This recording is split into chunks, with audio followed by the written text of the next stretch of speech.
আজকে তোমাদের এক আশ্চর্য জিনিস দেখাবো, যেটা তোমরা কক্ষনো দেখোনি। আমি গিয়েছিলাম মোহন মলে, এবং মোহন মলে আমি এডিট করে যত লোকজন ছিল সবাইকে সরিয়ে দিয়েছি। মানে ভাবতে পারবে না, কেউ লোকজন নেই। এডিট করে আমি সবকে হটিয়ে দিয়েছি। তোমরা শুধু দেখো, অবাক হয়ে যাবে। দেখো, কিচ্ছু নেই, কেউ নেই, সব বন্ধ। বক্স অফিসের সামনে বন্ধ, সব বন্ধ। দেখেছো? কোনো লোকজন নেই।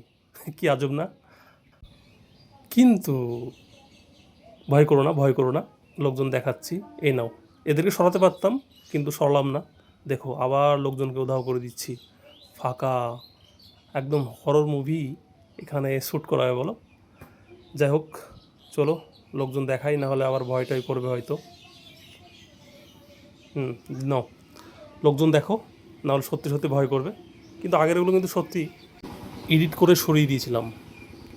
অনেক লোকজনকে সরিয়েছি। ফুড জাংশন থেকে আর সরাচ্ছি না, ওরা থাক। না হলে বলো, সরিয়ে দিই, পরের ভিডিওতে সরিয়ে দেবো, শুধু খাবার প্লেটগুলো থাকবে। কেমন লাগবে বলো?